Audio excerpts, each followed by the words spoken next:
Hi, welcome to Project Finance Storytelling with me, Hedieh. In today's episode, I want to tell you the story of the one who sets the tariff.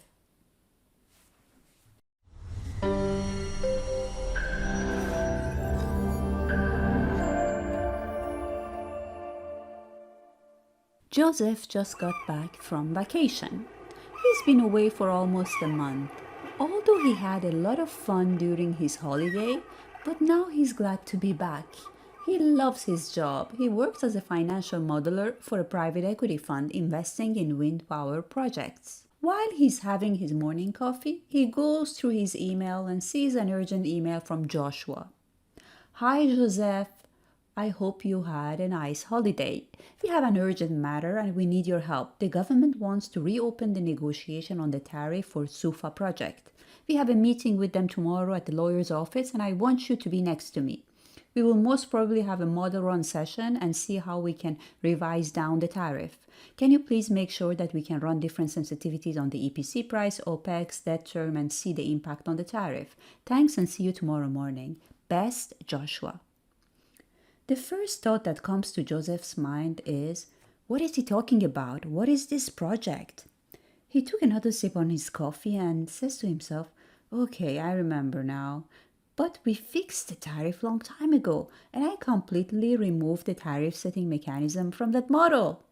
Currently, in his model, tariff is an input and equity IRR is an output. He needs to flip it, meaning having equity IRR as an input and tariff as an output. So he analyzes his options. Option 1, I take the old model with the tariff setting mechanism and update it.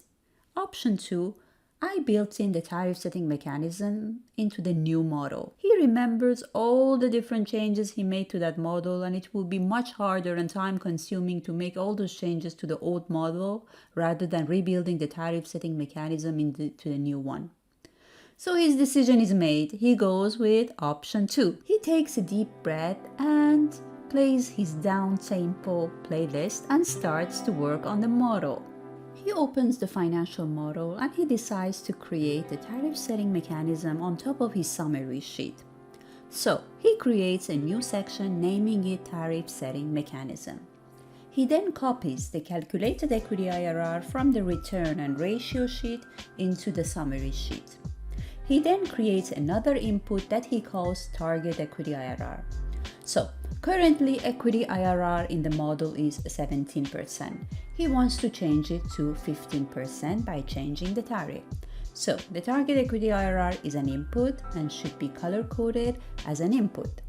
Here he has chosen yellow shade with blue font for input. So next he creates an input that he calls tariff.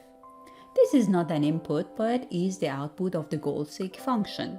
So he's going to color code it differently so that the user knows that this is the output of the macro and not a hard-coded input. Because he wants to make his models user-friendly, he's going to put a note next to it explaining what this section is all about.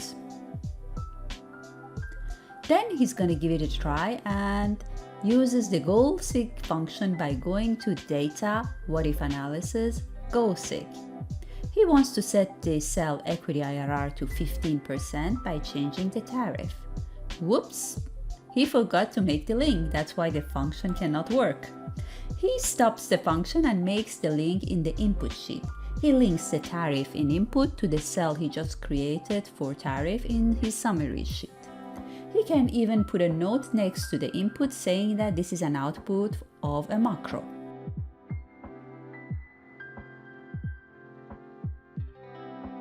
Now he can do the goal-seek, but he prefers to do the goal-seek on the NPV rather than IRR. Setting the calculated equity IRR to the target equity IRR is the same as setting the equity NPV using target rate as a discount rate to 0. He's going to calculate the NPV and copy it to the dashboard.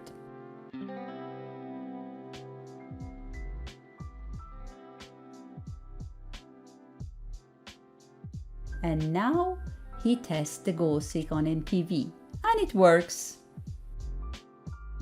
But he doesn't want to make it manual, so he's going to create a macro to automate the goal-seek. He's going to go to the Developer tab, then Record Macro, Give it a name like goal seek tariff and then do the same. Data, what if analysis, goal seek. Set MPV to 0 by changing the tariff. Okay, now he stops the macro.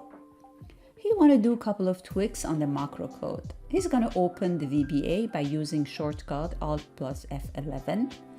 Then under module, he goes to the one he just created. Because he wants to copy the macro button to other sheet, he doesn't like the cell reference. So he's going to replace them with the range name. He's going to come back to the Excel and define names for the two cells, like equity underline MPV and tariff. Then he's going to use the shortcut Shift Control F3 to create names. He's going to go back to his macro code by pressing Alt 11 to replace the cell reference with the names he just defined. One last thing is to call the other macro that he has in his file, which is the copy and paste. So while running the goal seek, he wants to also run the copy and paste macro. So he's just going to call it. Now he's going to create a button and attach the goal seek macro to it. Now he's going to test it by changing the target return. Then click the button and see if the goal seek does its job.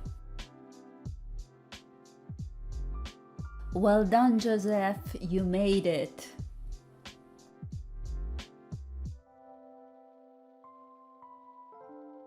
I hope you like this story. If you like such a content, please consider subscribing to my channel. And I hope to see you in my next video. Thank you and bye.